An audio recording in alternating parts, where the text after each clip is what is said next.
शिरूर नगर परिषदेचे मुख्याधिकारी प्रीतम पाटील यांनी गणेश विसर्जनासाठी विशेष तयारी केली होती। विसर्जन घाट इथं कृत्रिम तलाव निर्माण करून विसर्जनाची व्यवस्था केली होती। त्याचबरोबर मूर्ती संकलन केंद्र उभारले होते।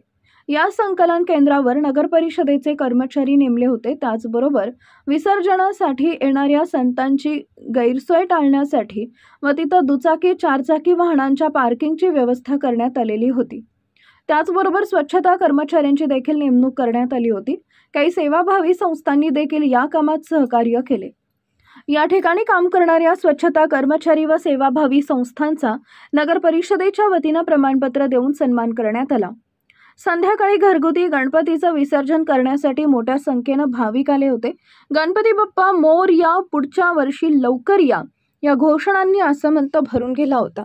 दरम्यान विश्व हिंदू परिषद, बजरंग दल आणि काही हिंदुत्ववादी तरुणांनी कृत्रिम हौदात विसर्जन करण्यास नकार देत या प्रकाराचा निषेध नोंदवला। मात्र अनेक गणेश भक्तांनी घरगुती गणेश मूर्ती संकलन केंद्रावर दिल्या तर अनेकांनी कृत्रिम हौदात विसर्जन केले। काही महिलांनी गणपती विसर्जन मिरवणुकीत फुगडी खेळत भक्तिमय वातावरण निर्माण करत आपल्या लाडक्या बाप्पाला निरोप दिला।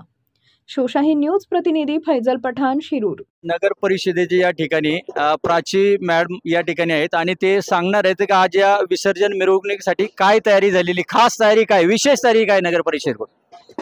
शिरूर नगर परिषदेमार्फत दरवर्षी मूर्ती संकलन हे उपक्रम राबवण्यात येतो। यामध्ये नागरिकांना ज्या प्लास्टर ऑफ पॅरिस पासून तयार केलेल्या मूर्त्या आहेत, ज्या नदीमध्ये टाकून जे नदीचं पाण्याचं प्रदूषित होतंय, तर ते टाळण्यासाठी नगर परिषदेकडनं एक अनोखा उपक्रम राबवण्यात येतो। त्यामध्ये आपण त्या मूर्ती संकलित करतो आणि त्या मूर्त्या आपण त्या श्री फाउंडेशन यांना पाठविण्यात येतो। ही संस्था एक अनाथ मुलांची संस्था आहे आणि ती संस्था ह्या मूर्त्यांचा वापर करून अनाथ मुलांच्या शिक्षणासाठी याच्यामधून जे काही निधी येतो त्याच्यासाठी उपयोग करतो।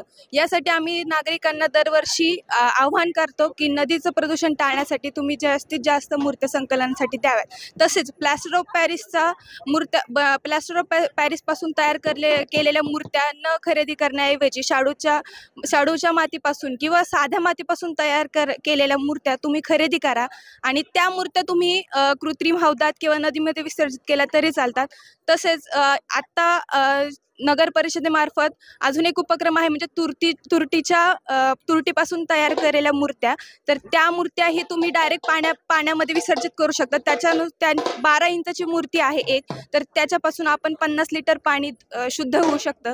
तरी मी जास्तीत जास्त नागरिकांना आवाहन करेल की तुम्ही पर्यावरणपूरक गणेशोत्सव आणि बाकीचे इतर सण आहेत ते साजरे करा। धन्यवाद। साहेब, नगर प्रशासनाने आज या गणपती विसर्जन मिरवणूक जी आता शिरूर शहरामध्ये निघते, त्यासाठी नगर परिषदेने काय व्यवस्था केलेली आहे विसर्जनासाठी?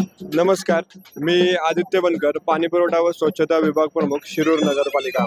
शिरूर नगर परिषदेच्या वतीने सर्व नागरिकांना जाहीर आवाहन करण्यात येते की आपण नैसर्गिक जलस्रोतांमध्ये आपल्या गणपती बाप्पाची मूर्ती विसर्जित न करता आपण ऑलमोस्ट 3 ठिकाणी, रयत शाळेचे मैदान, दशक्रिया विधी घाट तसेच शनी मंदिर घाट या ठिकाणी कृत्रिम जलकुंडाची व्यवस्था केलेली आहे। यामागचा उद्देश हाच आहे की प्लास्टर ऑफ पॅरिसची मूर्ती प्लस काही रासायनिक रंग असतील, यामुळे आपल्या जलस्रोतांचे जे प्रदूषण होत आहे ते थांबवण्याचा नगरपालिकेचा प्रयत्न आहे।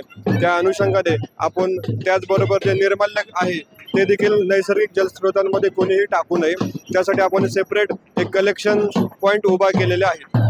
हे कलेक्शन पॉईंट आपण उभा केलेले आहेत। त्याचबरोबर नदीकाठी कुठलाही अनुचित प्रकार घडू नये यासाठी आपण बॅरिकेडिंग केलेलं आहे। त्याचबरोबर आपले कर्मचारी देखील उपस्थित आहेत।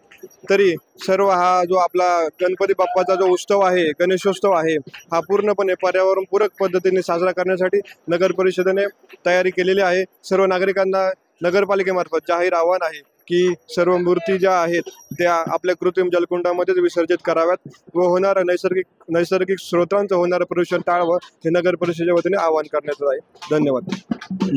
काही संस्था, सामाजिक संस्था असतील किंवा कंपनी असेल किंवा NGOज असेल, यांनी काही सहकार्य केलेलं आहे? हो, यामध्ये काही सामाजिक संस्था आहेत. त्याच्यामध्ये पॉलिवन पॉलिमर्स इंडिया प्रायव्हेट लिमिटेड ही MIDC मधील कंपनी आहे. याचे ऑलमोस्ट म्हणजे मला सांगायला आनंद होतोय की ऑलमोस्ट 81 त्यांचे कर्मचारी या ठिकाणी शनी मंदिर घाटावर आपल्याला सहकार्य करण्यासाठी आपल्याला इथे उपस्थित आहेत. त्याचबरोबर एक सिंधू फाउंडेशन, वात्सल्य सिंधू फाउंडेशन ही देखील संस्था आपल्याला या कामासाठी मदत करत आहे. ताज्या घडामोडी जाणून घेण्यासाठी शिवशाही न्यूज यूट्यूब चॅनलला सबस्क्राईब करा. आपण हा व्हिडिओ फेसबुकवर पाहत असाल तर फेसबुक पेज फॉलो करा आणि शिवशाही न्यूज.com या आपल्या वेबसाईटलाही भेट द्या.